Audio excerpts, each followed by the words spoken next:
maalin maalmaha ka mida ayay marka muraayada isku fiirisay ninkeedii oo la jooga markaas waxay ku tiri atara ahadan yara hada alwajha la yaftatinu bihi ninkeeday ku leedahay ma kula tahay wajigan nin arkay oon fitnoobaynin inuu jiro oon ku fitnoobayn yani quruxda ilaahay siiyey markaas wuxuu ku yidhi haa waxaan garanayaa buu yidhi nin haddaad wajigan tusto aan marna ku fitnoobayn ii sheeg bay tiri waa kee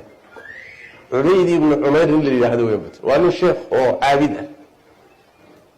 markaas waxay tiri fa'dan li fihi idan bay tiri ana fitnayni ii fasax ma isku dayaayo adiga ninkeedii waa ma ii fasaxaysa wuxuu ku yiri ka soo fitnay hadad kari karto yani qisadu waa ajiib nin xaaskiisii kula rag soo fitnay waa la yaabo laakiin waxaan dhicin ma jiro bas way tagtay walaadkii bay u tagtay waxay isaga dhigtay sidii haweenay su'aal diiniya weydiinayso kale bay isaga dhigtay markaasay xaramka meel ka mid ah masjid al-haramka dhinac ka mid ah la istaagtay wajigeeda marka marada ka qaaday mise wajigeedu wuxuu u egyahay qayb dayax ka mid ah leey aad u qurux badan markaas markay wajigii u fayday tabcan waxay rabtaa markaaba inuu fitnoobo Soomaa wuxuu ku yiri ya amat Allah adoonti ilaahayay istatiri buu ku yiri is-astur wajiga qari meeshii ka filaysay inuu ku soo boodo ama sheeka la bilaabo yaa wuxuu ku yiri la wajiga qari ilaahay ka yar markaas waxay ku tiri qad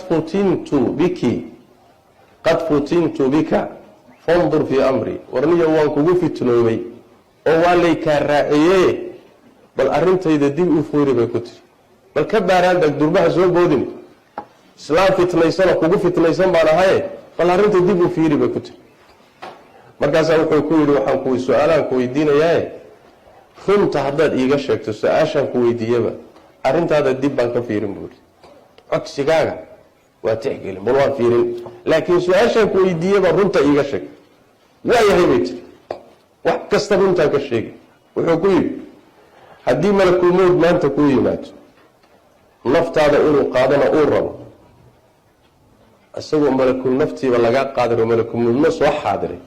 ma jeclaan lahay dantaada inaan kuu fuliyo jawaabtu maxay tiri maya waa runtaa buu su'aasha labaad ma jeclaan lahay buu ku yiri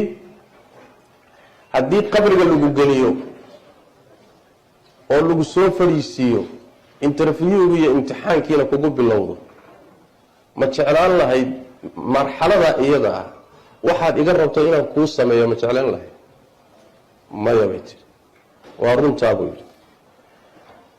wuxuu ku yiri su'aasha saddexaad haddii dadka oo dhan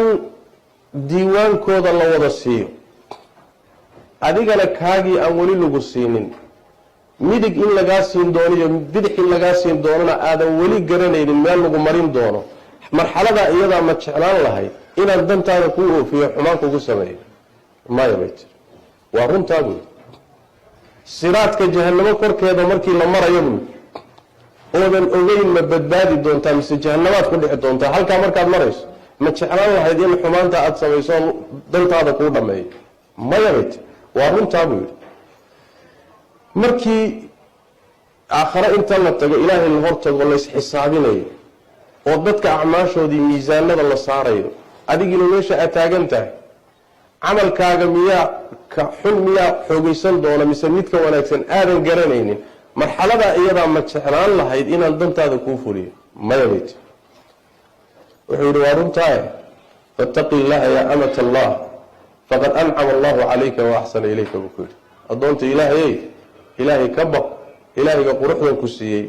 ixsaanka kuu sameeyey allaha ka baq buu ku yidhi intaa markuu ku yidhi way laabatay ninkeedii bay u tagtay ayadoo soo hungowday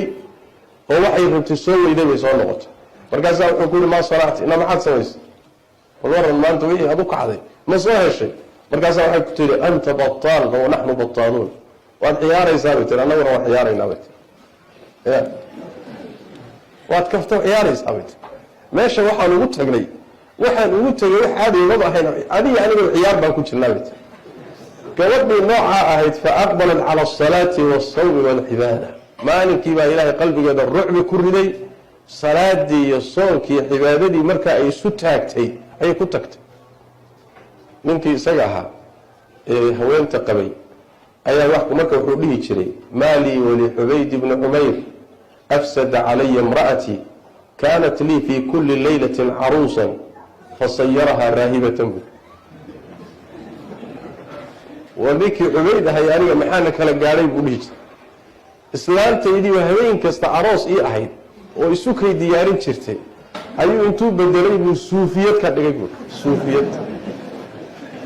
raahibad uu salaad u taagan marna sooman ayuu ka dhigay